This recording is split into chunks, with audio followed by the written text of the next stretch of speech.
सभी साथियों को नमस्कार। I hope R S mains की आपकी तैयारी अच्छी चल रही होगी।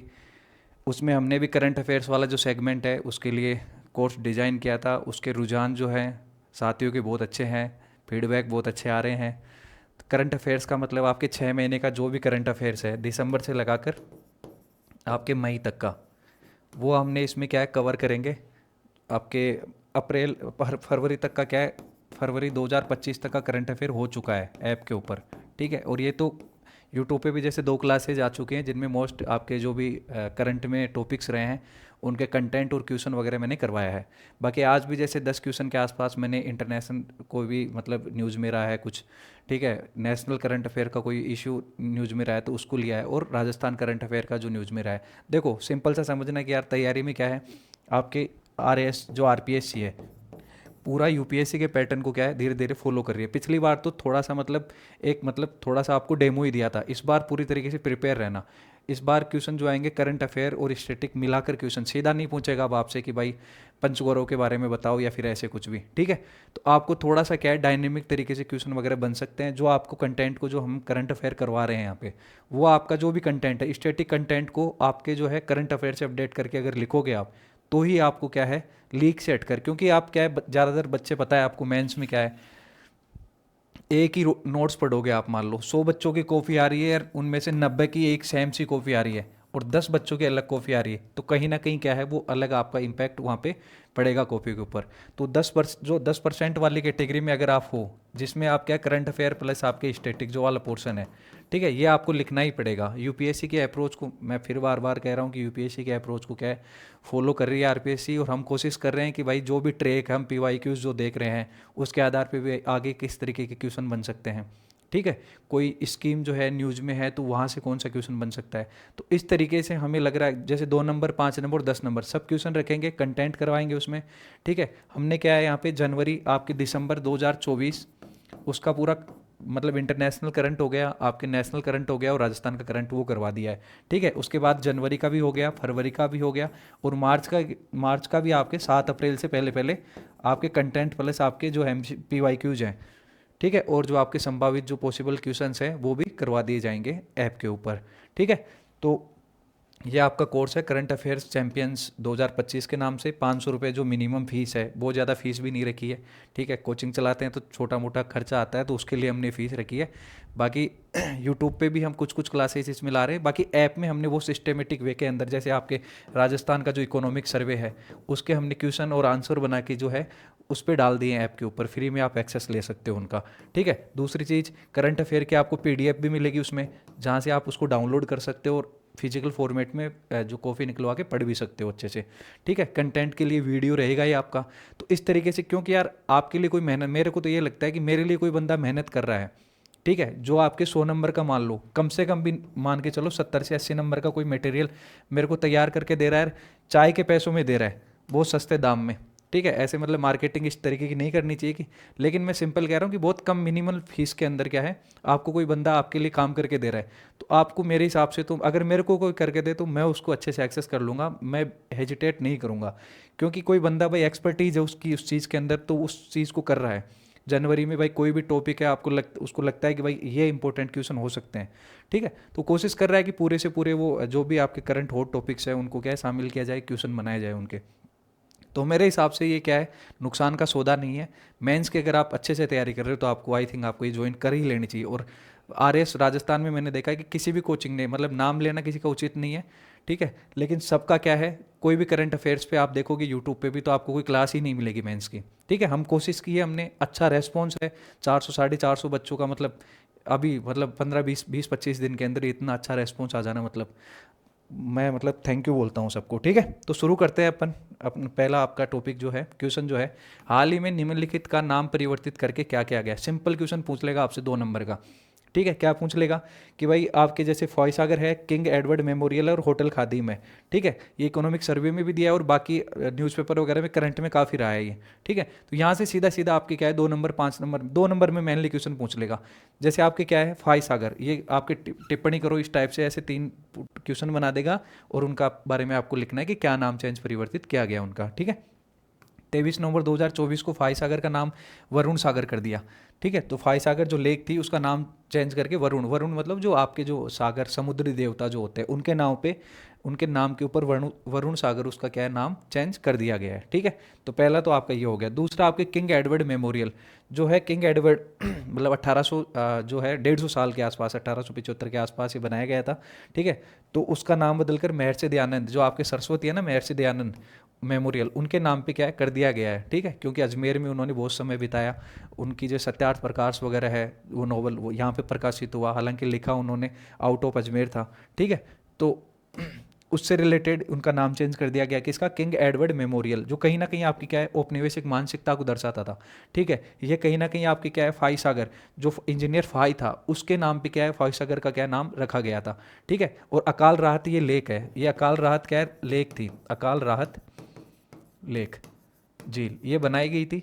तो इसके लिए इसका नाम जो इंजीनियर फोई ने बनाई थी, तो इंजीनियर जो है आपके फोई सागर के नाम से इसका नाम पड़ा था, और अभी इसका वरुण सागर कर दिया गया है। सेम आपके एडवर्ड मेमोरियल का नाम महर्षि दयानंद मेमोरियल कर दिया गया है। ठीक है, इसके बाद आता है होटल खादिम। खादिम का मीनिंग होता है मतलब सेवा करना, खादिम खिदमत, ये सब क्या है, तो इसलिए होटल खादिम जो थी इसका नाम, ये आपके जो आपने टूरिज्म मिनिस्ट्री है ना, टूरिज्म जो डिपार्टमेंट है उसकी होटल ये। ठीक है, तो इसका नाम चेंज करके होटल अजमेरू कर दिया गया है। तो ये आपके सीधा सीधा 2 नंबर में मैं कह रहा हूँ इंपॉर्टेंट क्वेश्चन है, सीधा सीधा पूछ सकता है, ध्यान रखना है इसको। ठीक है, आपके फॉय सागर को तो वरुण बना दिया, किंग एडवर्ड मेमोरियल को महर्षि दयानंद बना दिया, और होटल खादिम को होटल अजमेरू कर दिया गया। ये सीधा आपके क्वेश्चन बन सकता है सीधा सीधा। नेक्स्ट आपके हाल ही में सुर्खियों में रहे वैभव सूर्यवंशी। कौन, वैभव सूर्यवंशी का संबंध किससे है, मतलब किससे, पहले तो ये पूछा है कि संबंध किससे है, तो सीधा आपको पता होना चाहिए कि क्रिकेट से संबंधित है।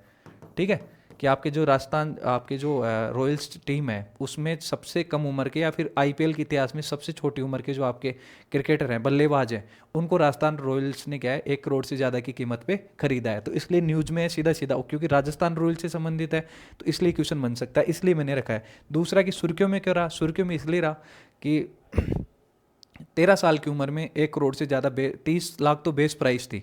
ठीक है, जो आपके सऊदी अरब के दोहा में जब वो चल रही थी, मतलब खरीद रहे थे खिलाड़ियों को, तो उसमें 1 करोड़ के आसपास इनकी क्या है बोली लगी है। तो बिहार के हैं पहली चीज़ तो 13 वर्षीय बल्लेबाज वैभव सूर्यवंशी आईपीएल की राजस्थान रॉयल्स टीम के लिए खेलेंगे। ठीक है, अभी जो है जो बिहार की जो रणजी होती है ना उसमें खेलते हैं ये बिहार की तरफ से, लेकिन अभी राजस्थान आईपीएल की जो टीम आपके सौरव गांगुली कोच है राजस्थान रॉयल्स के, उन्होंने इनको इनको क्या है खरीद लिया है। तो इसलिए ये क्या है सीधा सीधा 2 नंबर में पूछ लेगा आपसे। ठीक है, सऊदी अरब के जेद्दा में आयोजित आईपीएल नीलामी 2025 में राजस्थान रॉयल्स ने वैभव को 1.10 करोड़ रुपए में क्या किया खरीदा, और उनकी बेस प्राइस भी कितनी थी 30 लाख रुपए। चयन राजस्थान रॉयल्स के मुख्य कोच राहुल द्रविड़ द्वारा किया गया था। तो सिंपल आपसे वैभव जो है सूर्यवंशी के बारे में सीधा सीधा 2 नंबर में क्वेश्चन बन सकता है। तो इसलिए आपको इतना पता होना चाहिए कि राजस्थान रॉयल्स ने खरीदा है, 30 लाख आपकी बेस प्राइस थी, 1.10 करोड़ जो है आपके इसमें इनको खरीदा गया, और बिहार के रहने वाले हैं, बिहार की रणजी की टीम से खेलते हैं। इतना पता आपको, ये 4-5 चीज़ें मोटे मोटे पता होनी चाहिए, क्रिकेट से संबंधित है। ठीक है, थर्ड क्वेश्चन है पंचगौरव कार्यक्रम में कौन से 5 तत्वों को शामिल किया गया है तथा किन्हीं 2 जिलों के पंचगौरव तत्वों के नाम बताइए। ये मोस्ट इंपोर्टेंट क्वेश्चन लगा दो आप, ये क्वेश्चन 101% मतलब मेरे को इंट्यूशन कह रहा है कि ये क्वेश्चन बनेगा, आपके 100% चांस है कि ये क्वेश्चन सीधा सीधा पूछ लिया जाए। पंचगौरव तत्वों को शामिल किया गया है और 2 जिलों के, देखो आपसे ऐसा तो नहीं कि सभी जिलों का पूछ लेगा, वो कोई भी या तो स्पेसिफिक 2 जिले दे सकता है, और एग्जामिनर ऐसा करेगा नहीं कि 2 स्पेसिफिक जिले दे दे, वो आपसे ही पूछेगा कि किन्हीं 2 जिलों को, जो आपको जो भी पता है, आपको जितने भी जिले हैं ना 41 उनमें से जिनका भी पता है आपको, उनके 2 जिलों का आपको जिक्र करना है। ठीक है, तो इस तरीके से पंचगौरव कार्यक्रम मतलब क्या है कि एक जिले में होलिस्टिक पूरी जो है आपके वहाँ का जो एक फेमस प्रोडक्ट है, वहाँ पे जो टूरिज्म साइट है एक, ठीक है, एक वहाँ पे वानस्पतिक जो आपकी प्रजाति है उसको, एक उत्पाद हो गया, ठीक है, एक खेल हो गया, एक उपज होगी, इन 5 जो प्रोडक्ट्स हैं, 5 जो तत्व हैं, इनको क्या है शामिल किया जाएगा, और उनका जो है 360 डिग्री होलिस्टिक क्या है पूरा मतलब अच्छे से एक्सट्रैक्ट किया जाएगा। मतलब सिंपल सा है कि खेल मान लो जयपुर है, तो जयपुर में क्या है, जैसे मान लो कबड्डी है, तो कबड्डी का जयपुर में और ज़्यादा क्या है डेवलपमेंट किया जा सके, और ज़्यादा क्या है आपके खिलाड़ियों को यहाँ से क्या है निकाला जा सके। ठीक है, मान लो उपज है, तो मान लो यहाँ पे लेसुआ होता है, लेसुआ मतलब थोड़ा सा क्या है खाने का एक प्रोडक्ट होता है, अचार वगैरह बनता है, उसका सब्जी बनती है लेसुए की, और मेडिसिनल उसके क्या है बहुत ज़्यादा वैल्यूज़ है, तो वो इस तरीके से इंपॉर्टेंट है, तो उसका क्या है इंपोर्ट बढ़ाया जाए, अचार लेसुए के लिए जैसे जयपुर फेमस हो जाए इस टाइप से।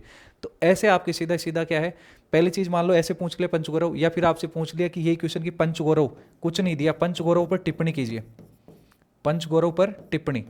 ठीक है, तो आपको ये तो बताना ही, अब ऐसे तो है नहीं कि आप पूरे जो 41 जिले हैं वहाँ पे सबका क्या है नाम लिखोगे, नहीं, वहाँ पे बताओगे कि भाई पंचगौरव जो है उसकी इंपॉर्टेंस क्या है, कि एक जिले में क्या है 360 डिग्री डेवलपमेंट करना है, तो वहाँ की प्रमुख प्रजाति, ठीक है, और अलग अलग विभागों को दे रखा है। वहाँ की एक मान लो उपज हो गई, एक वहाँ पे पर्यटन स्थल हो गया, जैसे जयपुर में आमेर है, तो वहाँ टूरिज्म को क्या है और ज़्यादा वहाँ स्ट्रेंथन करना, एक स्पोर्ट हो गया, एक जो आपके प्राकृतिक वनस्पति हो गई, ठीक है, तो उन सबको प्रजाति को क्या करना है और ज़्यादा क्या है उनको प्रोडक्शन वगैरह उनका बढ़ाना, उनकी जो इम्पैक्टनेस है और ज़्यादा क्या है राज्य के स्तर पे, नेशनल के स्तर पे क्या करना और ज़्यादा ग्रो करना, जैसे one district one product type से उनमें क्या है अच्छे से जो है यूटिलाइज वगैरह करना।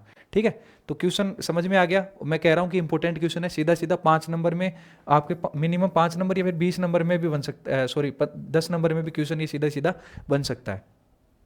तो 15 दिसंबर 2024 को राजस्थान सरकार के कार्यकाल का 1 वर्ष पूरा होने पर, ठीक है, जिलों में 1 वर्ष परिणाम उत्कर्ष थीम पर प्रदर्शनी आयोजन कर पंचगौरव कार्यक्रम की क्या शुरुआत की गई। तो ये इंट्रो एक लाइन में हो गया। ठीक है, तो आप सबसे पहले क्या पूछा है, पंच तत्वों के 5 तत्वों को शामिल किया गया। तो ये पहला क्वेश्चन आपका है कौन से 5 तत्व शामिल किए गए। तो सबसे पहले आपके एक क्या है उपज होगी, एक उपज होगी कि मान लो राजस्थान, मान लो जयपुर में मान लो गेहूं हो रहा है, तो एक क्या होगी उपज होगी। ठीक है, और कौन देखेगा इसको, आपके अलग अलग डिपार्टमेंट, एग्रीकल्चर डिपार्टमेंट है वो इसको देखेगा उपज वाले को। दूसरा एक वानस्पतिक प्रजाति हो गई, कोई भी वानस्पतिक प्रजाति है, ठीक है, वो हो गई, उसको शामिल किया जाएगा। ठीक है, जैसे मतलब पेड़, कोई भी मान लो पेड़ है जो मतलब किसके कोई भी उसकी मान लो बिजनेस या फिर जो है ट्रेड वाली कुछ भी यूटिलिटी है, तो उसको ध्यान में रखकर, है ना। एक उत्पाद हो गया, कोई भी प्रोडक्ट हो गया उद्योग से रिलेटेड। ठीक है, एक पर्यटन स्थल, जैसे मान लो कि कोई थ्रेसर वगैरह बना रहा है, कोई एग्रीकल्चरल प्रोडक्ट बना रहा है, तो वो क्या हो गया उत्पाद हो गया, उसको उद्योग विभाग देखेगा। इसके बाद में एक पर्यटक स्थल हो गया, टूरिज्म पैलेस हो गया, इसको क्या है पर्यटन विभाग देखेगा। आपके पर्यटन विभाग क्या करेगा, जो भी टूरिज्म पैलेस है, मान लो वन डिस्ट्रिक्ट, अब मान लो 41 जिले तो 41 टूरिज्म हो गए उसके हिसाब से, पंचगौरव के हिसाब से, तो उनको क्या है और होलिस्टिक अप्रोच के साथ उनको स्ट्रेंथन करना और ज़्यादा उनके ऊपर जो भी डेवलपमेंट वर्क्स हैं वो करना। ठीक है, ये किसका काम रहेगा, टूरिज्म डिपार्टमेंट का काम रहेगा। इसके बाद में एक स्पोर्ट, जैसे खेल विभाग। ठीक है, तो इसका जो आपकी स्पोर्ट जो डिपार्टमेंट है वो क्या करेगा, एक जो पर्टिकुलर मान लो किसी भी डिस्ट्रिक्ट के अंदर एक जो स्पोर्ट्स है, एक खेल है, उसको और ज़्यादा क्या 360 डिग्री और ज़्यादा इंप्रूव वगैरह करना, वहाँ से अच्छे अच्छे खिलाड़ियों को निकालना। ठीक है, तो ये आपके पहले जो आपका क्वेश्चन था उसका 5 तत्व बता दिया आपने। एक पोर्शन इसका क्या होगा, इस तरीके से आंसर चलेगा। सबसे पहले बताओ कि शुरुआत कैसे हुई, उसके बाद बता दो कि भाई कौन इसमें कौन कौन से प्रोडक्ट शामिल किए गए हैं। ठीक है, अब पूछा था ना कि भाई कोई 2 जिलों के बताओ, किन्हीं 2 जिलों के पंचगौरव तत्वों का नाम बताइए। ठीक है, तो आप यहाँ अगले जो पोर्शन है उसमें क्या करोगे, जैसे आपने 2 जिले ले लिए, कोई भी रैंडम ले सकते हो, मैंने यहाँ पे जयपुर ले लिया जैसे। ठीक है, जयपुर, जैसे जयपुर की उपज क्या है, पहली चीज़ गेहूँ, वीट जो है वो जयपुर की प्रमुख उपज है। ठीक है, दूसरा एक वानस्पतिक प्रजाति आपके लेसवा। लेसवा मैंने बताया एक पेड़ होता है जिसमें चिपचिपा सा थोड़ा गोंद सा टाइप होता है और अचार बहुत अच्छा बनता है उसका। ठीक है, जैसे मैं जयपुर से हूँ तो हमारे मतलब बगीचा लगा हुआ है इसका। ठीक है, तो अच्छी मतलब इसकी आपके मेडिसिनल वैल्यूज़ भी होती हैं। दूसरी चीज़ आप एक्सपोर्ट वगैरह भी कर सकते हो अचार वगैरह बना के। ठीक है, तीसरा आपके एक उत्पाद, जैसे रत्नाभूषण। ठीक है, अब उत्पाद में क्या है कि भाई जयपुर आपको पता है जोरी बाजार वगैरह आपने सुना होगा, तो रत्न आभूषण के लिए क्या है फेमस है जयपुर जो है। एक उत्पाद यहाँ पे प्रोडक्ट किसको शामिल किया गया है, रत्न आभूषण को शामिल किया गया है। एक पर्यटन स्थल पता है आपको, आमेर जो फोर्ट है, ठीक है, तो उसको क्या है पर्यटन टूरिज्म, क्योंकि आसपास उसके और जैसे जयगढ़ वगैरह, ठीक है, जितने भी टूरिज्म स्पॉट है वो भी उसके आसपास ही हैं। तो आमेर फोर्ट को क्या कर लिया गया, इसको एक टूरिज्म पैलेस के तौर पे और ज़्यादा क्या डेवलपमेंट्स वगैरह इसकी की जाएंगी। एक खेल जैसे कबड्डी, जयपुर में क्या है कि कबड्डी का क्या क्रेज ज़्यादा है। ठीक है, तो जैसे पिंक पैथर्स वगैरह जो राजस्थान की टीम है कबड्डी में, तो जयपुर के लोग उसमें काफ़ी इन्वॉल्व होते हैं। तो कहीं ना कहीं क्या है स्पोर्ट जो है कबड्डी वाला, इसको क्या है और ज़्यादा क्या करना है यहाँ पे, मतलब यहाँ पे खिलाड़ियों को तराशना, खेल के मैदानों को डेवलपमेंट करना, जो भी कबड्डी से रिलेटेड इंफ्रास्ट्रक्चर है उसको और ज़्यादा क्या है मजबूत करना है। तो ये आपके क्या है पंचगौरव, ये कहाँ से हो गए आपके जयपुर से हो गए। ठीक है, आपने क्या क्या दिया इसमें याद करो, देखो क्लास में कोशिश करो। उपज में क्या हुआ, जयपुर में आपने गेहूं हो गया आपके, फिर उसके बाद में खेल में आपके कबड्डी हो गई, पर्यटन स्थल में आमेर आमेर हो गया। ठीक है, एक वानस्पतिक प्रजाति में आपके लेसुआ हो गया, और उत्पाद में क्या हो गया रत्नाभूषण हो गया। ऐसे याद भी, जयपुर में गेहूं हो गया, आभूषण वगैरह जयपुर जोरी बाजार फेमस है, लेसुआ मैंने बता दी प्रजाति हो गई। इसके बाद स्पोर्ट्स में कबड्डी खेलते हैं, और आपके पर्यटन स्थल में आमेर का किला हो गया, दुर्ग हो गया। ठीक है, तो ये जयपुर हो गया। दूसरा मैंने भरतपुर का लिया इसमें, क्योंकि आपके जो हमारे जो सीएम है वो भरतपुर से हैं, तो मैंने वहाँ का ले लिया कि भाई याद रहे, एटलीस्ट मान लो एग्जामिनर सीधा ही पूछ ले वहाँ का। ठीक है, तो एक उपज में सबसे पहले शहद, शहद, ठीक है, तो शहद यहाँ पे क्या है, उपज है। दूसरा एक वानस्पतिक प्रजाति कदम, कदम का जो पेड़ होता है ना, तो ऐसे याद कर लेना, कदम के पेड़ पे क्या, शहद का जो चत्था है वो लगा हुआ है। एक उत्पाद, कृषि आधारित उत्पाद, जैसे आपके जैसे मान लो कृषि आधारित उत्पाद में क्या होता है, जैसे थ्रेसर वगैरह बन रही है, हार्वेस्टर वगैरह बन रही है, हल वगैरह जो होते हैं ना, ट्रैक्टर वगैरह टाइप के जो इक्विपमेंट्स काम में लेते हैं, लिए जाते हैं एग्रीकल्चर में रिलेटेड, तो वो क्या है, आपके कृषि आधारित उत्पाद वगैरह बन रहे हैं वहाँ पे।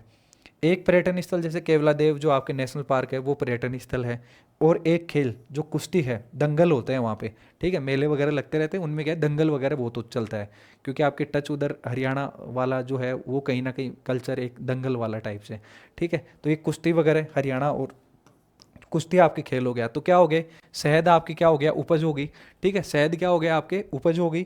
इसके बाद में वानस्पतिक प्रजाति कदम हो गया, उत्पाद आपके कृषि आधारित उत्पाद हो गए, केवलादेव नेशनल पार्क आपके क्या, टूरिज्म पैलेस हो गया, और एक खेल में आपके कुश्ती हो गई। तो इस तरीके से मैं फिर कह रहा हूँ, पंचगौरव की जो पीडीएफ है ना, मैं आपको जो ऐप है वहाँ पे मिल जाएगी, पंचगौरव की जो पीडीएफ है, पूरे आपके जितने भी 41 जिले हैं ना, पीडीएफ आपके जो है ऐप पे मिल जाएगी। ठीक है, ऐप पे अवेलेबल करवा दी जाएगी, उसमें अच्छे से एक एक जो जिला है उसके जो है पांचों के जो पांच पंचगौरव है उनसे जो भी आपके स्टैटिक क्वेश्चन बनता है तो वहाँ से आप सीधा कर सको। दूसरा मैंने बताया कि मान लो आपकी क्वेश्चन आ जाए ऐसा, मतलब थोड़ा सा एनालिटिक इसमें पंचगौरव में कि टिप्पणी करो, तो आपको उसको अच्छे से लिखना है कि भाई एक जिले का अगर होलिस्टिक डेवलपमेंट करना है, ठीक है, ग्रोथ लानी है एक जिले के अंदर, तो उनके जो मुख्य प्रोडक्ट्स हैं वहाँ के, जो वहाँ पे वो जिला उस चीज़ के लिए क्या है, फेमस है, तो उनको क्या है और ज़्यादा बढ़ावा दो, जिससे आपकी इकोनॉमी भी बढ़ेगी। ठीक है, तो वो देखना पड़ेगा आपको। ठीक है, तो ये मैंने बता दिया इसमें पंचगौरव, और मैंने फिर बोला कि इंपॉर्टेंट क्वेश्चन है, बन सकता है सीधा सीधा। इसके बाद में आता है खो खो विश्व कप 2025 का संक्षिप्त क्या है, टिप्पणी कीजिए कि खो खो विश्व कप क्या है, पहली बार हुआ है। ठीक है, मैं भी खो खो से नेशनल हूँ 2 बार, हालांकि हमारे टाइम पे क्या है, खो खो गेम इतना नेशनल लेवल तक ही होता था, उसके बाद क्या है, विश्व कप वगैरह का कोई प्रावधान वगैरह नहीं था, नेपाल की टीम वगैरह आती थी, लेकिन वो बस नेपाल और भारत के बीच में होता था। बाकी विश्व के लेवल पर पहली बार खो खो विश्व कप हुआ है, भारत के अंदर हुआ है। ठीक है, तो आपकी स्पोर्ट्स एंड योगा में सीधा सीधा आपके क्या है, स्पोर्ट्स वाले क्वेश्चन वहाँ से बन सकता है, या फिर करंट में क्या है, सीधा सीधा क्वेश्चन पूछ सकता है आपको कि खो खो विश्व कप 2025 पर क्या करो, टिप्पणी करो।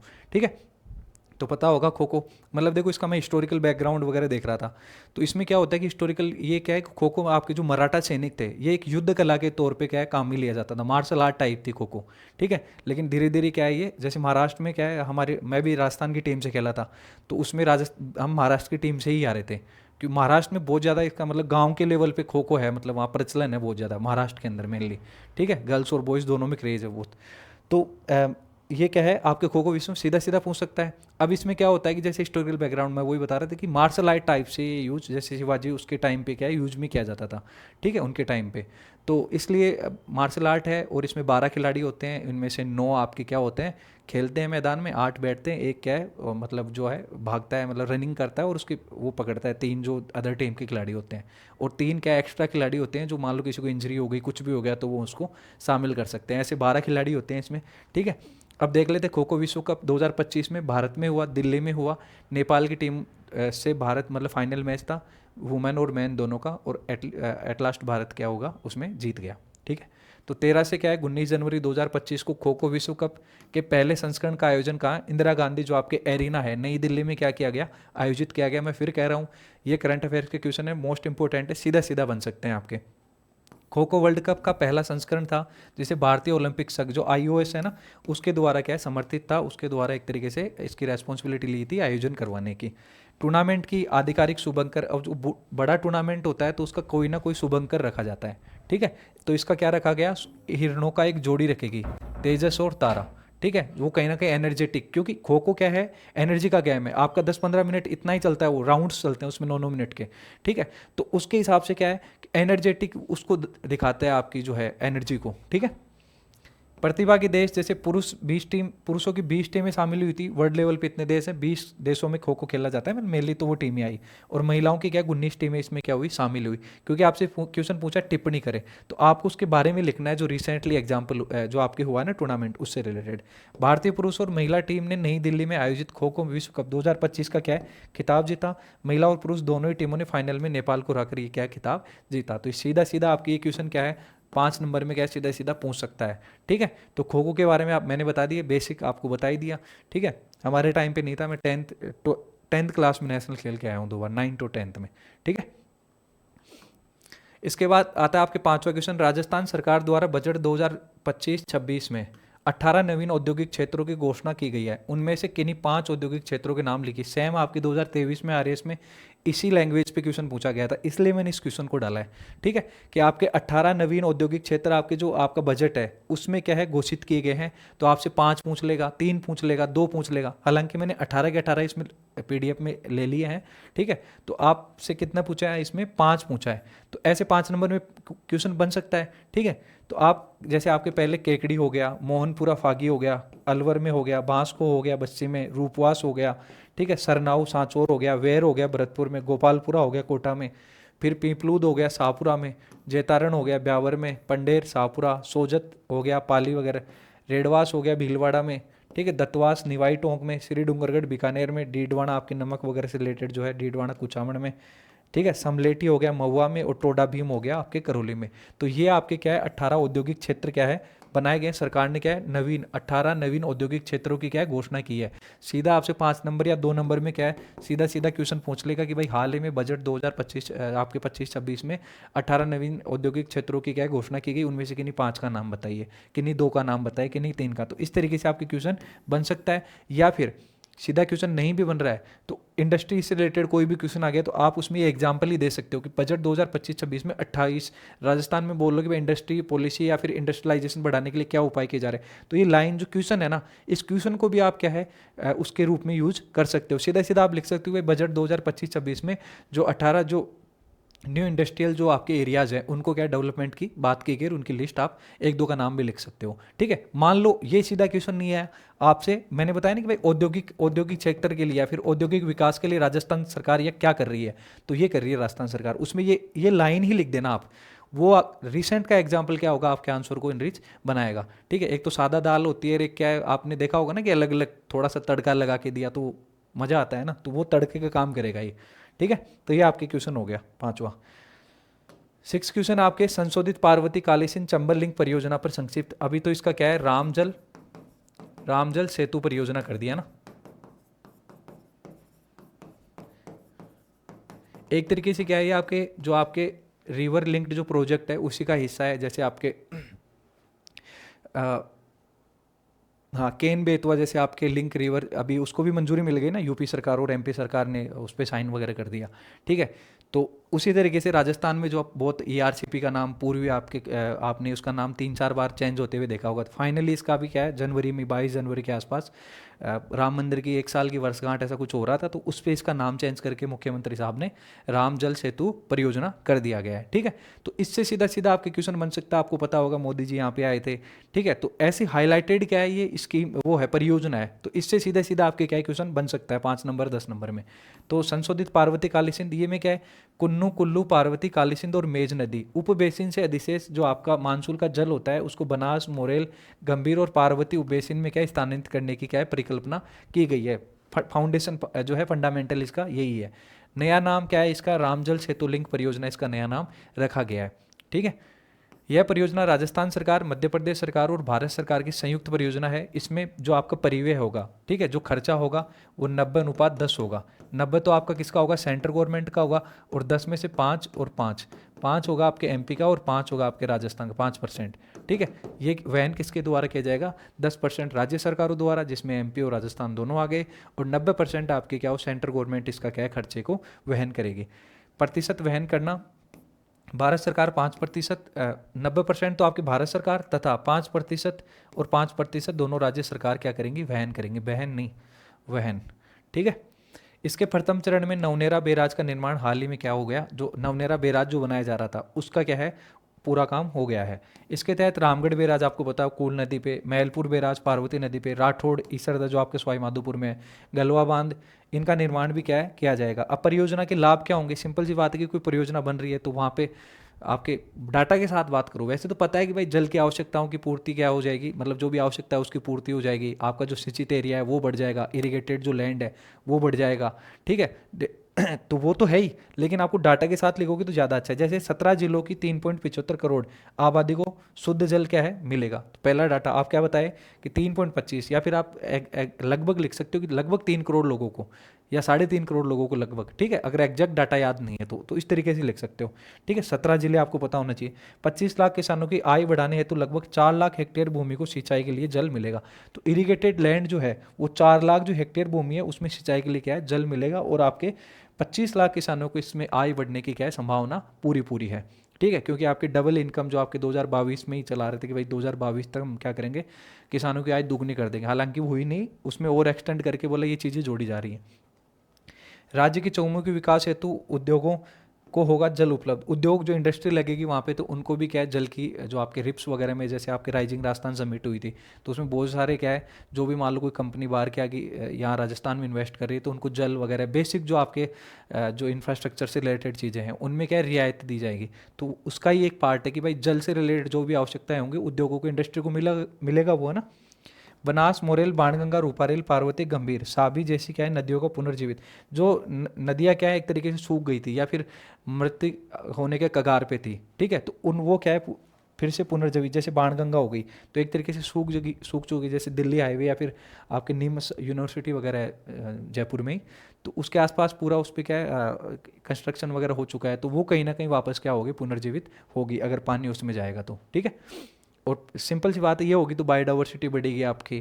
ठीक है, और आपके जो है जितने भी डिपेंडेंट जो आपके जीव हैं वो भी उन भी क्या ग्रो होगा, फूड चेन आपकी अच्छी हो जाएगी। तो ये सब तो इनडायरेक्ट बहुत सारे फायदे हैं, लेकिन डायरेक्ट फायदे आप क्या डाटा के ऊपर बात करोगे ना तो वो ज़्यादा क्या है आपके आंसर को क्या इफेक्टिव बनाएगा। चले नेक्स्ट।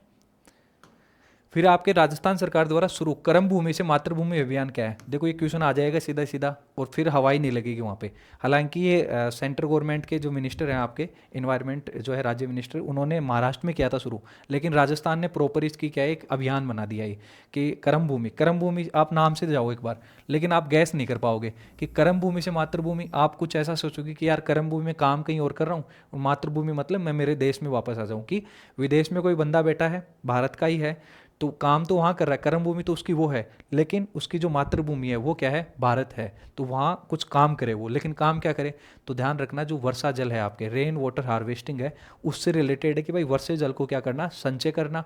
जो आपके पुराने जो आपके जितने भी वर्षा जल को संचय करने के जो माध्यम थे, ठीक है, जैसे टीला बावड़ी वगैरह जो जितने भी सिस्टम होते थे ना हार्वेस्ट करने के, वाटर हार्वेस्ट के, तो उनको पुनर्जीवित करना उन इनके माध्यम से, फंडिंग वगैरह के माध्यम से। तो ये क्या है कर्म भूमि से मातृभूमि की, तो ये राजस्थान सरकार ने शुरू किया है कि जो भी परंपरागत आपके जल स्रोत थे उनको वापस से पुनर्जीवित करना। ठीक है, और वर्षा जल का जो है उसको हार्वेस्ट करना, उसको क्या है संचय करना, और आपके जो ग्राउंड वाटर है राजस्थान में उसको क्या है बढ़ावा देना, ये इसका क्या उद्देश्य है। तो सीधा सीधा मैं कह रहा हूँ 5 नंबर या 2 नंबर में आपसे क्वेश्चन पूछ लेगा, इंपॉर्टेंट है। तो सेम हमने कोर्स में भी, मैं फिर कह रहा हूँ कि कोर्स में भी हमने जो तरीका है यही अपनाया है, उसमें हमने पूरा कंटेंट करवाया, कंटेंट के साथ में जो क्वेश्चन बन सकता है उसको हमने उसमें वहाँ पे सॉल्यूशन भी करवाया है। ठीक है, राजस्थान में वर्षा जल सहेजने की परंपरा को पुनर्जीवित करने के लिए आपने देखा होगा कि राजस्थान के पश्चिमी राजस्थान में जाओगे तो टाँका चलता था, कि हर घर के अंदर क्या होता था टाँका सिस्टम होता था, तो साल भर उसी पानी को क्या यूज करते थे। हालांकि आज तो टेक्नोलॉजी आ गई,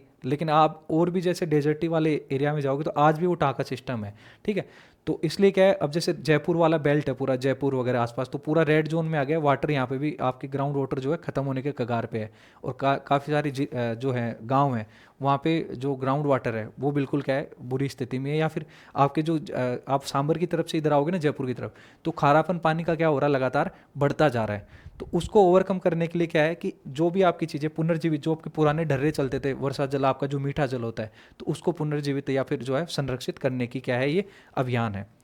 ठीक है, इस अभियान के तहत राज्य सरकार शुरुआती स्तर पर, जैसे आपके अब देखो शुरू में कहाँ से कर रही है, इसको सिरोही में कर रही है, पाली, जोधपुर, भीलवाड़ा, झुंझुनू और जयपुर जिलों में कार्य प्रारंभ किए गए। तो इनिशियल फेज में क्या है इन जिलों के अंदर इस पे ऊपर काम करना शुरू किया गया है।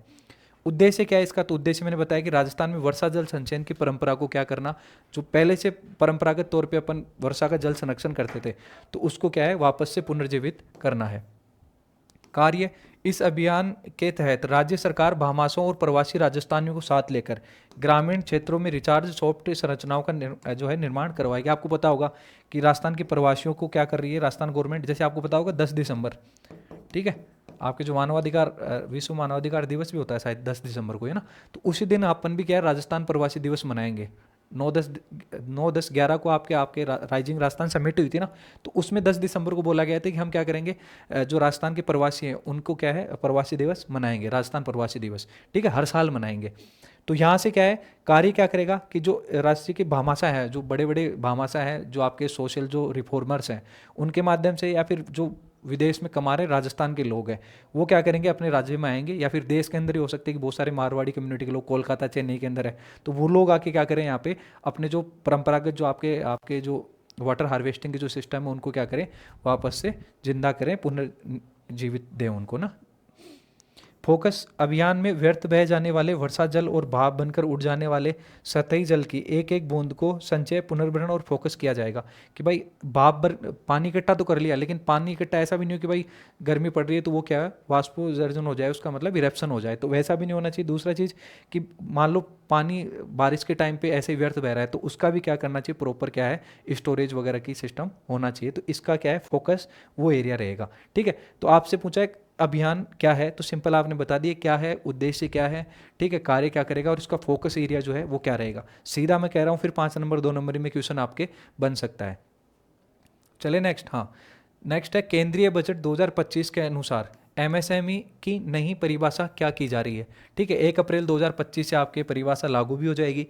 फिर मैं कह रहा हूँ कि 2021 या 2018 में शायद एमएसएमई की सीधी सीधी परिभाषा पूछी गई थी, क्योंकि उस टाइम पे 2020 में चेंज हुई थी कोविड के टाइम पे, और मेंस मेंस हाँ अब याद आया, मेंस 2021 हुआ था ना आपके, उसमें सीधा सीधा एमएसएमई की नई परिभाषा पूछी गई थी। तो 2023 हो रहा है, 2025 में हो रहा है, 25 में आपकी क्या इसकी चेंज हो गई एमएसएमई की डेफिनेशन, ठीक है। तो इसको क्या डेफिनेशन इन द सेंस कि भाई जो आपका टर्नओवर है और जो इन्वेस्टमेंट है उनके जो डाटा है, पहले मान लो अभी 1 करोड़ से मान लो 5-10 करोड़ था, तो उसको चेंज कर दिया कि भाई आपके टर्नओवर इतना गुना और आपके जो इन्वेस्टमेंट है इतना गुना क्या हो जाएगा, परिवर्तित हो जाएगा, ठीक है। उसका डाटा भी हमने लिया है। तो ये भी सीधा सीधा आपके 2 नंबर या फिर सीधा मान लो 5 नंबर में आपसे पूछ ले, तो आपको थोड़ा सा क्या है ज़्यादा लिखना पड़ेगा। 2 नंबर में आपको सीधा सीधा बता देना है कि भाई आपके माइक्रो में इतना हो गया, स्मॉल में इतना हो गया और इसमें इतना हो गया, ठीक है। तो केंद्रीय बजट 2025 में आपके सेंटर का जो बजट आया उसमें इसको क्या डेफिनेशन को चेंज किया गया। भारत सरकार ने एमएसएमई वर्गीकरण मानदंडों में क्या किया, संशोधन की घोषणा की। विशेष रूप से जब से इन्वेस्टमेंट सीमा को कितना बढ़ा दिया गया, 2.5 गुना बढ़ा दिया गया, ठीक है। बढ़ा दिया किसको, इन्वेस्टमेंट सीमा को। और देखो आप जो है ना, जैसे मान लो इस तरीके का कंटेंट लिख रहे हो, तो उसमें जैसे ये पॉइंट मेरे को इंपॉर्टेंट लग रहा है, तो ब्लैक पेन से वहाँ पे क्या कर सकते हो आप, उसको अंडरलाइन भी हाईलाइट भी कर सकते हो, ठीक है। और टर्नओवर सीमा, जैसे टर्नओवर है तो उसको कितना, उसको 2 गुना कर दिया गया टर्नओवर को, ठीक है। टर्नओवर को कितना कर दिया गया, 2 गुना कर दिया गया। इस विस्तार का उद्देश्य क्या है, एमएस। अब देखो अब मान लो कि भाई अब क्यों बढ़ा रहे हो आप उसकी रेंज, सीधा ये भी क्वेश्चन बन सकता है। मान लो 21 में ऐसा क्वेश्चन बना, 25 में ऐसा क्वेश्चन बन जाए कि भाई एक्सपेंड क्यों कर रहे हो आप, तो सिंपल सी बात है कि भाई आप क्या करो, एक्स जो उसका विस्तार है उसको क्या है, बढ़ावा दे रहे हो, ठीक है। और एमएसएमई जो काम कर रहे हैं लोग, उनके जो एरिया है उसको भी क्या कर रहे हो, और ज़्यादा ग्रैब कर रहे हो, और ज़्यादा विस्तार कर रहे हो उसका, ठीक है। महत्वपूर्ण लाभों और प्रोत्साहनों को खोए बिना, मतलब मान लो कोई पहले 2 करोड़ वाला, मान लो एग्जाम्पल बता रहा हूँ, तो वो एमएसएमई के दायरे में 5 20 50 करोड़, मान लो 700 करोड़ वाला नहीं आता था, या फिर 500 करोड़ वाला नहीं आता था, ठीक है। तो अब उसको क्या है, वो एमएसएमई का फायदा मिलेगा, तो और ज़्यादा क्या करेगा, वो ग्रो करेगा अच्छे से, क्योंकि फायदे एमएसएमई में क्या है, ज़्यादा है। तो अगर और ज़्यादा इसमें शामिल होंगे लोग, ठीक है। छोटा उद्योग मान लो अभी कोई शुरू किया उसने, और वो एमएसएमई की सीमा को 4 साल में क्रॉस कर रहा है, तो वो कहीं ना कहीं ये सोचेगा कि यार मैं तो इतनी जल्दी, अब मेरे को ये फायदे नहीं मिलेंगे, तो वो कहीं ना कुछ कुछ गलत काम करेगा या सेल कंपनी बना लेगा टाइप से, ठीक है। तो उस वो सब चीज़ें नहीं हो, गवर्नमेंट को भी टैक्स मिलता रहे, तो वो बोल रहे कि भाई हम इसके जो सीमा है वो क्या कर देते हैं, बढ़ा देते हैं। मेन रीज़न ये होता है कि भाई क्या करती है कंपनी, अगर इससे जो आपकी इसकी जो सीमा है ना, बॉर्डर है, उससे अगर ऊपर हो जाती है, तो वो सेल कंपनीज वगैरह बना लेते हैं, या फिर जो अपना जो है टर्नओवर क्या है गलत दिखाने लग जाते हैं, ठीक है, जिससे क्या है टैक्स वगैरह जो है बच सके। तो इसलिए गवर्नमेंट ने भी चाहे कि भाई अपना क्या है फेयर रहे सब चीज़ें। विस्तार करने के लिए सशक्त बनाना, जिससे व्यापक आर्थिक विकास और रोजगार को बढ़ावा मिलेगा, ठीक है। तो ये उसका क्या है उद्देश्य है। अब देखो new MSME classifications criteria as per union budget 2025। तो सबसे पहले आपकी जो है एंटरप्राइजेज कैटेगरी है, जैसे आपके माइक्रो एंटरप्राइजेज है, आपकी स्मॉल है और मीडियम है, ठीक है। एमएसएमई माइक्रो, स्मॉल और मीडियम। अब है करंट इन्वेस्टमेंट लिमिट। अभी तो क्या है, ये तो पुरानी वाली है, ये करंट है, ये पुरानी। अब नई जो है, ये आपकी जो येलो कलर में है दे रखी है ना, ये नई वाली है। अब देखो इसमें पुरानी वाले में था 1 5 10 50 और 50 250। अब इसको कितना कर दिया गया, इसको 2.5 गुना कर दिया गया। अब 2 का 2.5 गुना कितना होता है, 2.5 करोड़ हो गया। तो ये क्या हो गया, ये रिवाइज्ड इन्वेस्टमेंट लिमिट है कि इन्वेस्टमेंट आप कोई मान लो 2.5 करोड़ का इन्वेस्टमेंट कर रही है कोई कंपनी, या फिर उसका जो रिवाइज्ड टर्नओवर है वो कितना है 10 करोड़, ये कितना हो गया 5 का 2 गुना हो गया। तो जो आपका टर्नओवर है वो 2 गुना होगा और जो आपका इन्वेस्टमेंट है वो कितना होगा 2.5 गुना। ये पुराने वाले से कंपेयर करके बता रहा है, ठीक है। 10 करोड़ का 2.5 गुना सिंपल सी बात है 25 करोड़ हो गया, और इसके सीमा इसका 2 गुना कितना हो गया 50 करोड़ का 100 करोड़ हो गया, ठीक है। 125 करोड़ और 500 करोड़। अब आपको याद क्या रखना है, देखो सिंपल इसमें इतना याद रखना है आपको कि आपके इन्वेस्टमेंट हो गया और आपके टर्नओवर हो गया, ठीक है। तो सबसे पहले 2.5 गुना तो 2.5 करोड़ हो गया, ठीक है। और उसके बाद में आपने कितना देखा 5 करोड़ था, तो 5 करोड़ का 2 गुना कितना हो गया, ये तो 2 गुना हो गया, ये हो गया 2.5 गुना, ठीक है। टर्नओवर ये कितना हो गया 2.5 करोड़ हो गया, और ये आपके कितना हो गया 10 करोड़ हो गया, ठीक है। यही देखा ना अपन ने। उसके बाद में आपने बताया कि यहाँ पे सर 10 करोड़ था पहले, तो इसको ये 25 करोड़ हो गया और ये 100 करोड़ हो गया, ठीक है। और ये कितना हो गया आपके 125 करोड़ हो गया, और वो कितना हो गया 500 करोड़ हो गया, ठीक है। ये 25 करोड़ हो गया और ये 125, 25 करोड़ 125 करोड़, और ये आपके कितना हो गया 100 करोड़, 100 करोड़ ही हुआ ना, हाँ 100 करोड़ और 500 करोड़। तो ये आपके क्या है नया, बस इतना याद रखना आप, ठीक है। ये आपके जो रिवाइज्ड है ना कि इन्वेस्टमेंट के बेस पे आपके एमएसएमई, आपके माइक्रो हो गया, माइक्रो आपके स्मॉल हो गया, और मीडियम हो गया। मीडियम मीडियम में नहीं है, ये ध्यान रखना, मीडियम नीचे है स्मॉल के, ठीक है। तो ये इतना सा आपको 2.5 करोड़ 25 करोड़ और आपके 125 10 करोड़ 100 करोड़ और 500 करोड़, ठीक है। तो ये सीधा आपके 5 नंबर या 2 नंबर में क्वेश्चन आपके सीधा सीधा बन सकता है, ठीक है। तो याद रखना, या फिर आपसे पूछ सकता है कि भाई एमएसएमई की डेफिनेशन चेंज करने से, ठीक है, आपकी जो है एमएसएमई नीति है उस पर क्या प्रभाव पड़ेगा। तो आप सिंपल सा बता देना कि भाई जो और ग्रोथ है, आपके जो इकोनॉमिक डेवलपमेंट है, ग्रोथ है, उन सब में क्या अगर, और आपकी जो सेल कंपनीज हैं वो सब क्या हो जाएगा कम हो जाएगा, और आपके डेवलपमेंट वगैरह की जो आपकी जो रोजगार है एम्प्लॉयमेंट है वो सब क्या हो जाएगा बढ़ जाएगा इससे, ठीक है। नेक्स्ट क्वेश्चन आते हैं अपन इनपुट सर्विस डिस्ट्रीब्यूटर, आईएसडी क्या है, इसकी आवश्यकता का क्या है उल्लेख करें, उसकी आवश्यकता का भी उल्लेख करें। सबसे पहले तो आपसे पूछा कि आईएसडी क्या है। देखो सिंपल लैंग्वेज में समझना, बहुत आसान भाषा में समझाऊंगा आपको आईएसडी क्या होता है, ठीक है। इनपुट सर्विस डिस्ट्रीब्यूटर, देखो सिंपल ये समझना, आप मान लो कोई कंपनी है जोमेटो, या फिर कोई भी XYZ कंपनी मान लो, आप ऊबर मान लो, ठीक है। अब ऊबर कंपनी मान लो रजिस्टर्ड है दिल्ली के अंदर, ठीक है। दिल्ली में इसका क्या है हेड ब्रांच है, या फिर मैं आपको अलग स्लाइड लेके ये समझा देता हूँ अच्छे से। मान लो आपकी कोई कंपनी है, कंपनी है, कंपनी क्या है ए, ये क्या है, ये हेड ऑफिस है इसका, हेड ऑफिस कहाँ है इसका, इसका हेड ऑफिस है दिल्ली में, ठीक है। अब देखो इसके सब ब्रांचेज जो भी होती हैं, कोई भी कोचिंग है मान लो, या फिर XYZ किसी भी एग्जांपल से आप समझ सकते हो, ठीक है। जैसे मान लो ये टाइम एक्स की घड़ी है, तो टाइम एक्स का हेड जो आपका जो है हेड ऑफिस मान लो कहाँ पे है दिल्ली में है। अब ये क्या है इसका रीजनल ऑफिसेज है, मान लो रीजनल ऑफिसेज कहाँ पे है, जयपुर में है, आपके उदयपुर में है, आपके मान लो बीकानेर में है, ठीक है। या फिर अदर स्टेट में भी इंदौर में हो सकता है, ठीक है, जबलपुर में हो सकता है, आपके गुवाहाटी में हो सकता है, ठीक है, मुंबई में हो सकता है। अब क्या करती है कि अब एक कंपनी है मान लो, आप कोई भी XYZ मैंने एक कंपनी का नाम ले लिया, कुछ भी हो सकती है मान लो, तो वो क्या करती है कि सेंटर लेवल पे क्या है सर्विसेज वगैरह जो एडवर्टाइजमेंट वगैरह करवाना है, तो एक कंपनी क्या कर ले, अपनी जो एक कंपनी है मान लो, ठीक है, मान लो मैंने क्या ले लिया डोमिनोज का एग्जांपल ले लियो कि दिल्ली में हेड ब्रांच है उसकी, उसने क्या है वो सब सर्विसेज ले लेगी, ठीक है। अब उसको क्या है GST वगैरह भी बढ़ना पड़ता है, और GST बढ़ना पड़ता है, तो मान लो उसने 100 रुपये का कोई सामान खरीदा, ठीक है, और 100 रुपये पे उसने टैक्स दे दिया मान लो 18%, 18 रुपये, ठीक है। तो उसको अगर मान लो अगर वो सर्विसेज फिर बाद में अगर वो इनपुट टैक्स क्रेडिट ITC भी तो मिलता है ना कि 18 रुपये में क्या है उसको वापस मिल जाएंगे, या फिर उसको टैक्स कम देना पड़ेगा। लेकिन ये क्या करता है कि 100 रुपये की कोई सर्विसेज ली, 100 सर्विसेज, तो ये क्या करेगा सब में जैसे 5 सर्विसेज इसको दे दिया, ठीक है, 5 इसको दे दिया, 50 इसको 10 इसको दे दिया मान लो मुंबई वाली को, 30 इसको दे दिया, 30 इसको दे दिया। तो इस तरीके से क्या है उस 100 सर्विस को क्या करेगा ये हेड ब्रांच वाला डिस्ट्रीब्यूट कर देगा। क्यों करेगा, क्योंकि देखो कोई भी कंपनी जो होती है ना, क्यों अपने जो हेड डिपार्टमेंट, आप पूछ सकते हो कि भाई ITC के अंदर जो आपकी ये है कोई हेड ब्रांच क्यों लेगी, तो वो एक कोई भी कंपनी की पॉलिसी होती है कि वो अपना जो प्रोडक्ट है उसकी सस्टेनेबिलिटी बनाए रखे, ठीक है। जो आपके जो पब्लिसिटी जो उसका रिव्यू है एक तरीके से, कि कोई भी कंपनी ये चाहती है ना कि भाई मेरे जो मार्केट है वो टूटे नहीं, तो वो एक ही टाइप की क्या है सर्विसेज क्या है एक ही कंपनी से या फिर बल्क मात्रा में लेती है, बड़ी मात्रा में, तो उसका क्या है पैसा भी बच जाता है, उसको क्या है फायदे भी मिल जाते हैं, तो इसलिए क्या है एक हेड ब्रांच ले लेगी और फिर वो क्या है सबको सर्विसेज उपलब्ध करवाएगी।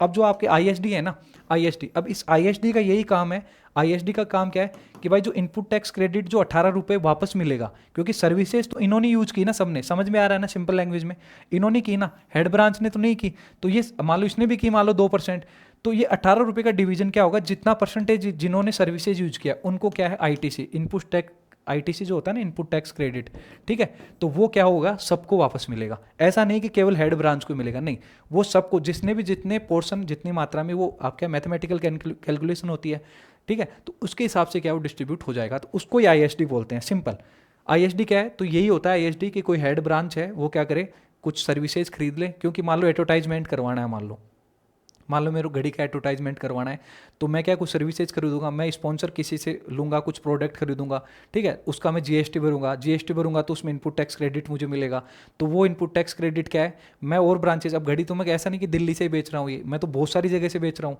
ठीक है, मेरी ब्रांचेज है टाइम एक्स की पूरे भारत में, तो वहाँ से बेच रहा हूँ मान लो, ठीक है, तो वो इनपुट टैक्स क्रेडिट और वो सर्विसेज मैं उनको भी दे रहा हूँ, तो इनपुट टैक्स क्रेडिट फायदा मुझे ही नहीं मिले, उन सबको भी मिले साथ वालों को, ठीक है, जिससे क्या है मतलब कैलकुलेशंस भी आसान होती हैं, आपके जो टैक्स वगैरह से रिलेटेड इश्यूज आते हैं वो भी आसानी से भरे जा सकते हैं, ठीक है, मिसमैच नहीं होता चीज़ों का। तो यही आपके क्या होता है आईएसडी, मैं कह रहा हूँ इंपॉर्टेंट है, इस बार 100% ये पूछ सकता है, आरपीएस हमेशा ऐसा ना कुछ क्वेश्चन लेके आता है, पिछली बार भी जीएसटी जैसा क्वेश्चन पूछा था, ठीक है।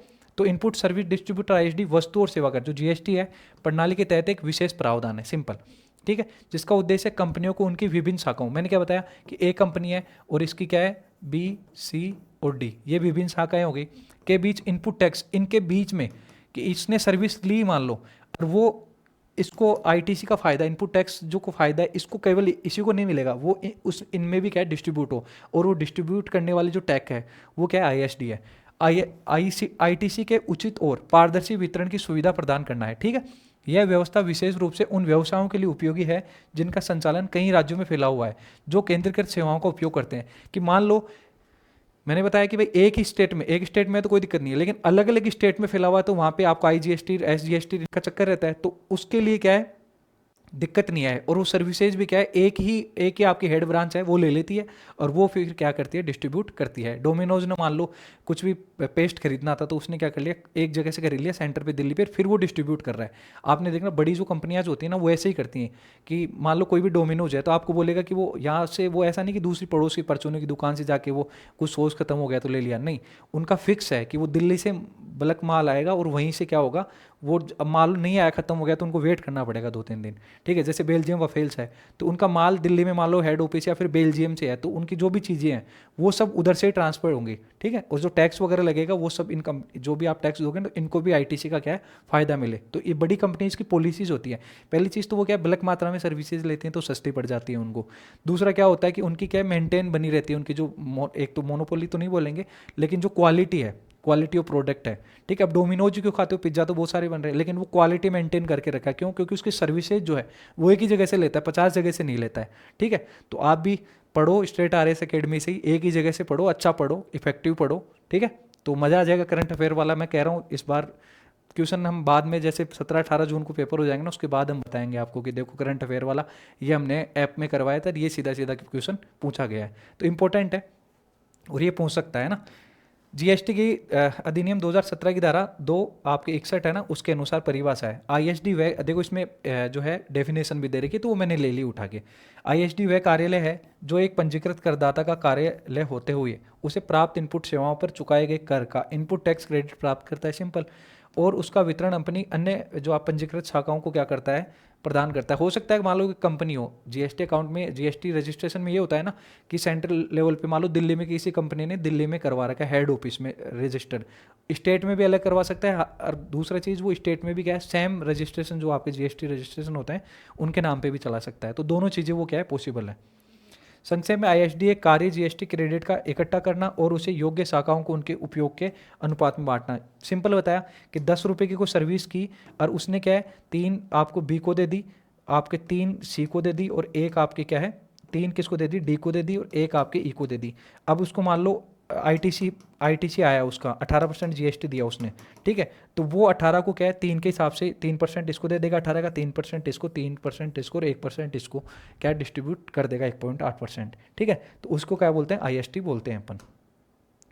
अब इसकी आवश्यकता के पीछे नियम, अब आवश्यकता क्यों पड़ी इसकी, मैंने शुरू में बताया था कि भाई सीधा क्वेश्चन देखो, अब वो फैक्चुअल का गया जमाना आ रहा है PSC का, थोड़ा सा आपको स्टैटिक और करंट अफेयर और दूसरी चीज़ थोड़ा सा एनालिटिक क्वेश्चन वगैरह पूछ सकता है कि फ़ायदा क्या होगा। तो मेन चीज़ तो क्या है कि केंद्रीकृत सेवाएं, जैसे बड़ी कंपनियां आमतौर पर विज्ञापन आपके मार्केटिंग हो गया, IT सेवाएं हो गई, कंसल्टिंग सेवाएं जैसी सेवाएं अपने हेड ऑफिस के माध्यम से क्या करती हैं, उनके माध्यम से ही लेती हैं। कोई भी मान लो मैंने बताया जोमेटो का एग्जाम्पल दिया, फिर टाइमेक्स घड़ी का एग्जाम्पल दिया, फिर और किसी मान लो मार्कर वाली कंपनी है, बोर्ड बनाने वाली कंपनी है, तो ये अपनी सर्विसेज क्या करती हैं एक ही जगह से खरीदती हैं, ठीक है। जीएसटी क्रेडिट का वितरण, इन सेवाओं पर चुकाए गए जीएसटी का लाभ सिर्फ हेड ऑफिस को नहीं बल्कि उन शाखाओं को भी मिलना चाहिए जिन्होंने इन सेवाओं का लाभ उठाया। कि जो सर्विस एक्चुअल में क्या कर रहा है, खरीदने वाला एक बंदा ठीक है, लेकिन उनको जो एक्चुअल में अप्लाई कर रहा है, एक्चुअल में उनको क्या है उपभोग कर रहा है, तो उनको भी तो आईटीसी का क्या फ़ायदा मिलना चाहिए ना, इनपुट टैक्स क्रेडिट का। तो इसके लिए क्या है आईएसडी आपके कॉन्सेप्ट उसी के लिए है, ठीक है। कर बचाव और पारदर्शिता, आईएसडी के माध्यम से आईटीसी का निष्पक्ष वितरण होता है जिससे डबल टैक्सेशन, अब जो आपके डबल टैक्सेशन होता है उससे भी क्या है बचा जा सकता है।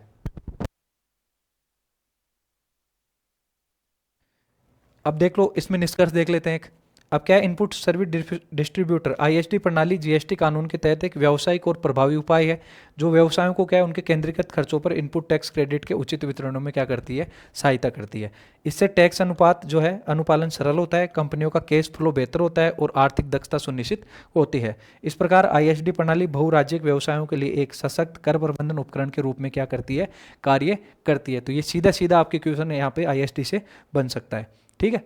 तो ये अपने क्या देख लिया आईएसडी वाला क्वेश्चन देख लिया कि आईएसडी इनपुट सर्विस डिस्ट्रीब्यूटर क्या होते हैं, समझ में आ गया। एग्जांपल्स याद रखना जोमेटो से कि हेड ब्रांच क्या करती है आपके कोई भी प्रोडक्ट खरीदती है, सर्विसेज लेती है, कोई भी एडवर्टाइजमेंट वगैरह क्योंकि किसी ने लेगी ना वो लेती है और उसका जो वो कुछ ना कुछ जीएसटी चुकाती है, जीएसटी के बाद उसको इनपुट टैक्स क्रेडिट मिलता है। क्योंकि मान लो पेन खरीदा मैंने, ठीक है, अब मैं इसकी कोई सर्विसेज ले रहा हूँ तो अब मेरे को बार बार इसके क्या है कुछ सर्विसेज का तो पैसा नहीं देना पड़ेगा ना, तो इसके लिए मुझे वो क्या करती है जीएसटी में क्या है फॉर्मूला होता है कि उसमें आपको आईटीसी मिल जाता है, इनपुट टैक्स क्रेडिट मिल जाता है कि इतना % आपने जीएसटी क्या है को सेवाएं खरीदते टाइम ही दे दिया था, तो अब आप बार बार उसको मत चुकाओ, इतना % काट के जो बाकी का बचा है वो आप क्या कर दो टैक्स चुका दो।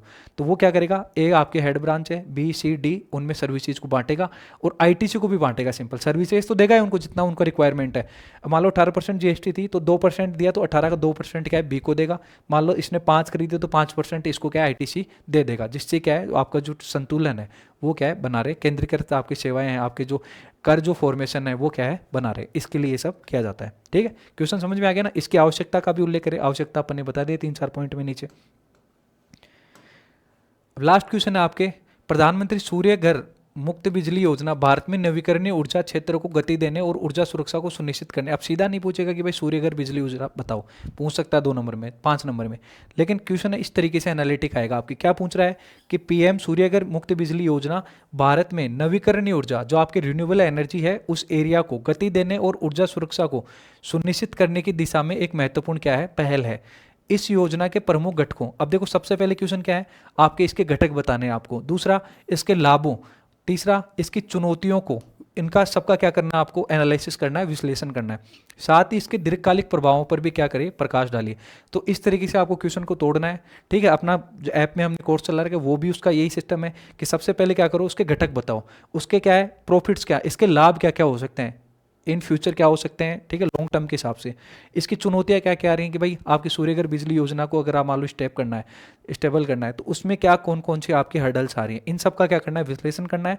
और दीर्घकालिक प्रभाव जो आपके लॉन्ग टर्म के जो इम्पैक्ट हैं उनको भी इसमें क्या करना है आपको बताना है। तो ये आपके क्वेश्चन हो गया। तो सबसे पहले आप स्टैटिक बता दोगे, ठीक है, स्टैटिक में मतलब क्या बता दोगे कि पीएम सूर्यघर बिजली मुक्त योजना है क्या, उसके बारे में आप बता दोगे सबसे पहले। तो प्रधानमंत्री सूर्यघर मुक्त बिजली योजना 2024 में शुरू की गई, ठीक है। दुनिया की सबसे बड़ी घरेलू रूफटॉप सौर ऊर्जा पहल है कि रूफटॉप आपके क्या है, छत के ऊपर लगाने वाली सबसे बड़ी परियोजना है, जिसमें आपकी 300 यूनिट तक फ्री बिजली, उसमें अलग अलग कैटेगराइजेशन है, वो देखेंगे अपन, है ना। केंद्रीय बजट 2025 में इस योजना के लिए 80% क्या कर दिया, इसका क्या है जो बजट है वो बढ़ा दिया, आवंटन बढ़ा दिया, 20,000 करोड़ रुपए क्या आवंटन कर दिया गया इसका, ठीक है। जिससे इसका प्रभाव क्षेत्र व्यापक होगा। इसका उद्देश्य क्या है, 1 करोड़ घरों पे सोलर क्या है आपके सौर पैनल का लगाना, ठीक है।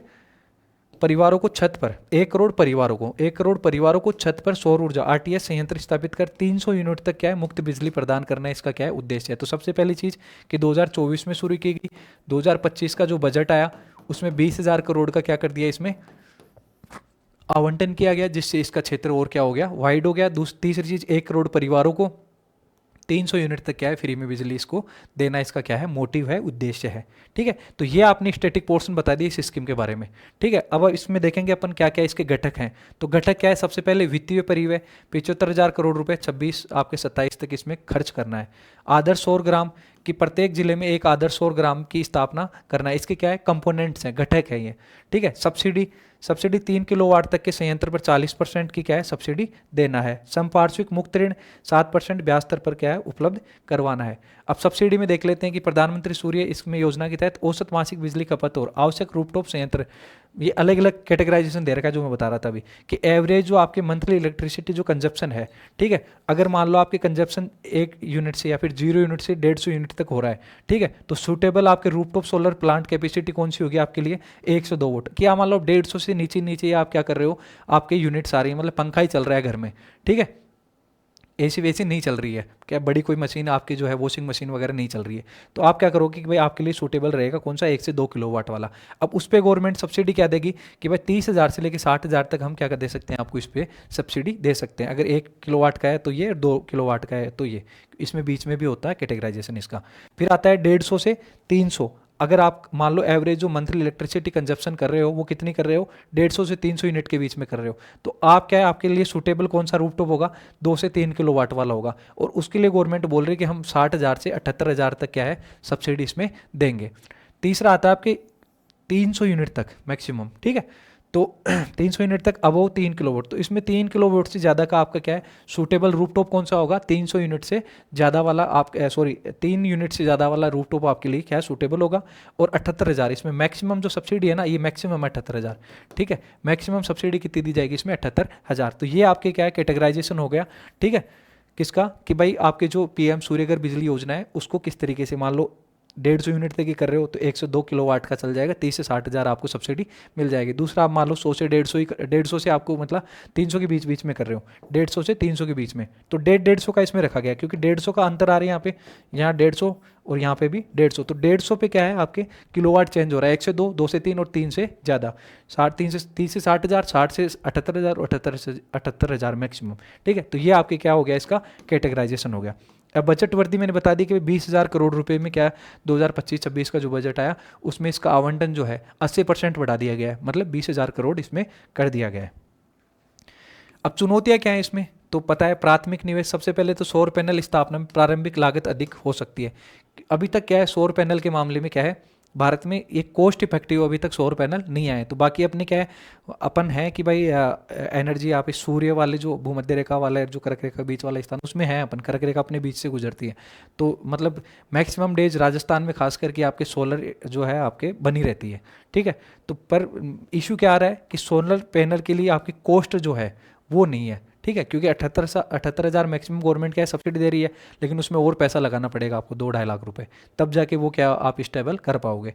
दूसरा ग्रिड इंटीग्रेशन, छोटे स्तर पर उन्नत बिजली को ग्रिड में शामिल करना, तो ये भी कहीं ना क्या है छोटा, मान लो 1 किलोवाट का है, 1 से 2 किलोवाट का ही मैंने लगाया, तो ग्रिड कनेक्टिविटी उसकी क्या है नहीं हो पाएगी। मान लो मैं एक्सेस प्रोडक्शन कर रहा हूँ तो इतना अब इंफ्रास्ट्रक्चर नहीं है कि हम क्या ग्रिड से उसको जोड़ पाएँ, क्योंकि इसमें ये भी तो है ना कि भाई एक्सेस मात्रा में अगर आप क्या कर रहे हो, सोलर क्या है प्रोडक्ट कर रहे हो या फिर प्रोडक्शन कर रहे हो एनर्जी का, तो उसको ग्रिड को भी क्या कर सकते हो आप बेच सकते हो, पैसे कमा सकते हो, ठीक है।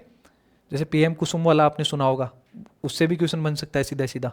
सौर पैनल की गुणवत्ता, कम गुणवत्ता वाले उत्पादों को ऊर्जा उत्पाद प्रभावित हो सकती है, क्योंकि आपकी इसकी क्या है, ऐसा नहीं है कि भाई जिंदगी भर लाइफ टाइम नहीं, इसकी क्या है, सोलर पैनल क्या है, एक समय के बाद में बारिश से इन सबसे क्या है खराब होने लग जाते हैं। तो ये भी कहीं ना कहीं चुनौती है, ठीक है, कि बारिश हो रही है या बहुत ज़्यादा धूप पड़ने से, तो इस वजह से भी क्या हो रही है, जो सौर प्लेटें हैं वो क्या हो रही है कहीं ना कहीं, या फिर आपके आंधी वगैरह चल रही है, तो इतना जो इंफ्रास्ट्रक्चर है वो इतना अच्छा नहीं है। तो कहीं ना कहीं ये क्या है, जो आपके पीएम सूर्यघर योजना है इसमें क्या हर्डल है, चुनौती है, तो उसको भी आप क्या इसमें लिख सकते हो। फिर दीर्घकालिक प्रभाव कि लॉन्ग टर्म के लिए क्या इम्पैक्ट बढ़ सकता है इसका, तो सबसे पहले ऊर्जा आत्मनिर्भरता हो सकती है, कि आपकी जो ऊर्जा आप बाहर से खरीद रहे हो, निर्भरता, आत्मनिर्भरता क्या हो सकती है, बढ़ सकती है। इससे भारत की ऊर्जा आयात निर्भरता क्या होगी, कम होगी। और दूसरी चीज़ आपकी जो है ना एनर्जी सिक्योरिटी, एनर्जी सिक्योरिटी तो वो क्या होगी आपकी, बन जाएगी कि भाई आप एनर्जी के मामले में क्या है सिक्योर हो। जैसे राजस्थान के साथ हुआ था ना कि 2-3 साल पहले, कि हमने क्या है कोयला वगैरह बाहर से, क्योंकि अपने जो सबसे ज़्यादा जो इलेक्ट्रिसिटी प्रोडक्शन होता है वो कोयला पे ही बेस्ड है, ठीक है, 50% के आसपास, उससे ज़्यादा ही। तो एनर्जी का मुख्य सोर्स क्या है, कोयला। तो अब राजस्थान ने क्या है, जैसे आप कोयले की खाने लीज पे लेते हो या फिर कुछ ना कुछ उसका जो है वो होता है वहाँ पे नीलामी के माध्यम से खरीदते हैं अपन, छत्तीसगढ़ की मेनली। तो वहाँ पे मान लो छत्तीसगढ़ ने कुछ ना कुछ आपूर्ति या कुछ ना कुछ अनबन हो गई टाइप से, तो वो क्या है एक चुनौती है कि भाई निर्भरता एक कहीं ना कहीं आपकी क्या है कम हो जाएगी, अगर सोलर प्रोडक्शन आप क्या है बहुत ज़्यादा कर रहे हो तो, ठीक है।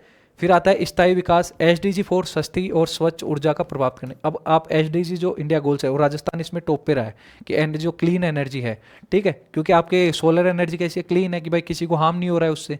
तो इससे क्या कर सकते हो आप, स्थायी विकास हो सकता है एसडीजी 7 का, ठीक है। उसमें क्या है, सस्ती और स्वच्छ ऊर्जा को प्राप्त करने में सहायता।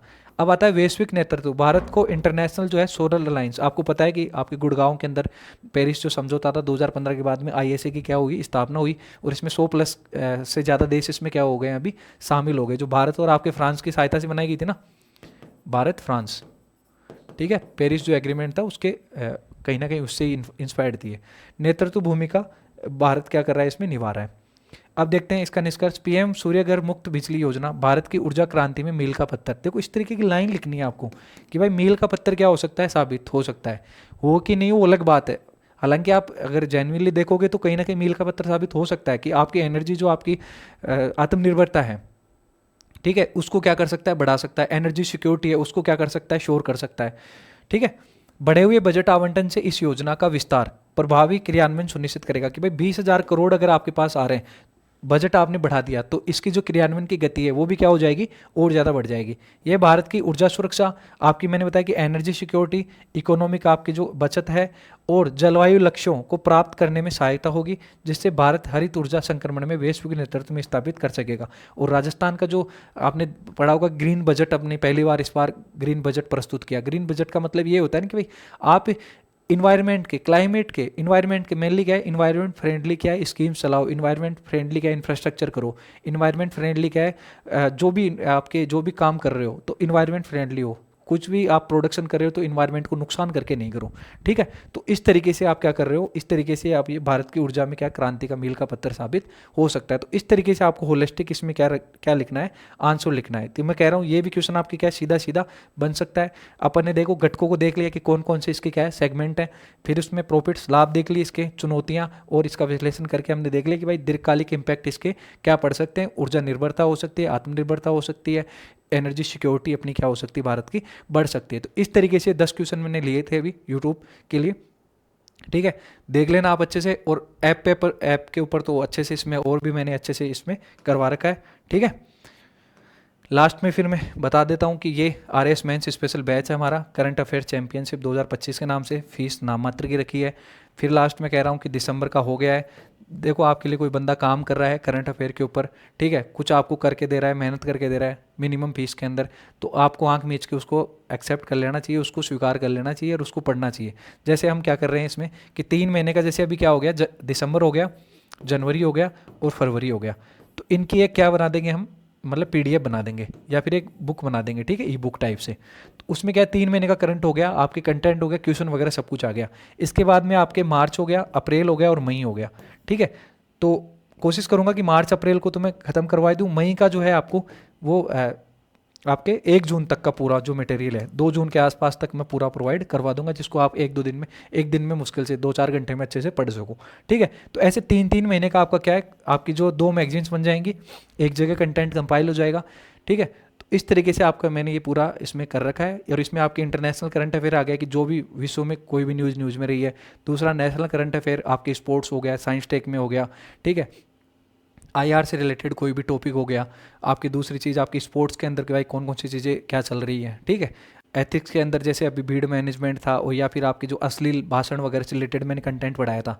ठीक है, कि भाई बहुत सारे जो यूट्यूब चैनल थे कि भाई आपके जो है अश्लील भाषा का यूज करके वो एक तरीके से बैन कर दिया गया, सुप्रीम कोर्ट तक मामला चला गया, तो वहाँ से केस स्टडी वगैरह बन सकती है। तो होलिस्टिक, ऐसा नहीं कि कोई करंट अफेयर एक सब्जेक्ट ही नहीं, आपको कंटेंट पढ़ना है। मैंने बताया ना अभी पीछे बताया था ना कि आप टॉपिक भी स्टैटिक क्वेश्चन, आपके जो स्टैटिक पोर्शन है उसमें भी यूज कर सकते हो कंटेंट को। सीधा आपसे पूछे कि नहीं पूछे, ठीक है, लेकिन उसको क्या कर सकते हो आप, सीधा भी यूज कर सकते हो, जैसे मैंने यहाँ बताया था ना।